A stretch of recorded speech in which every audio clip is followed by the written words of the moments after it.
Did you know that the very first Christmas tree was not a pine tree, but a man? No, seriously. You see, this is St. Stephen, the first Christian martyr, and he has a special connection with the Christmas tree, and it all started with a disagreement. You see, in the year 344 AD, while everyone else was celebrating Christmas by worshipping the true God of the universe, King Licinius decided to hold a festival dedicated to all the gods at the same time. He invited all the people of his empire to come and participate in this celebration, and if they didn't, well, then they were considered enemies of the state. Now this was really upsetting for St. Stephen because he knew that there was only one true God, and that was the God of Abraham, Isaac, and Jacob, the God of Israel, who had revealed himself to the world through his Son, Jesus Christ. But even though Stephen knew this truth, he was afraid to speak up against the king. I mean, what could one man do against an entire empire? But as the day of the festival approached, God gave Stephen a vision. He told him to get a cedar tree, which was a type of pine tree, and take it to the place where the festival was going to be held. So that's what Stephen did. He found a cedar tree in the forest, cut it down, and took it to the festival. Then when everyone was gathered together and the pagan priests were about to sacrifice a bull to their gods, Stephen stood up in the crowd and shouted, "You are worshipping false gods, and your so-called gods cannot help you at all." Everyone turned to him and started shouting, "Get him! He's blaspheming!" And they dragged him in front of the king.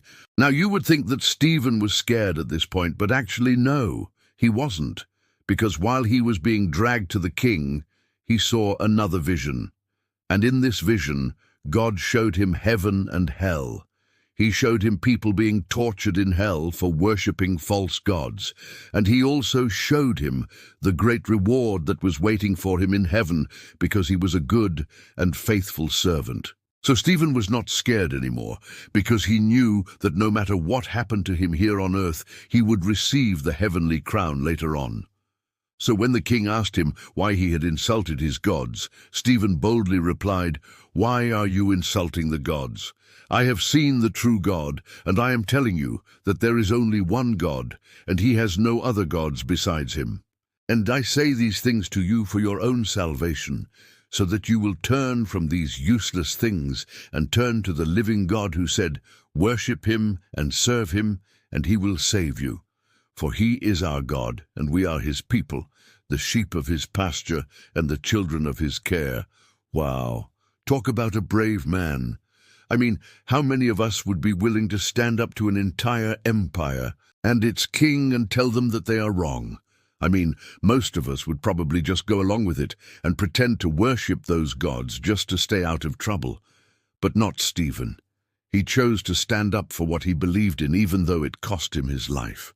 After hearing Stephen's words, the king was very angry. He ordered that Stephen be beaten with rods and stones until he died. And so Stephen became the first Christian martyr. But his story doesn't end there.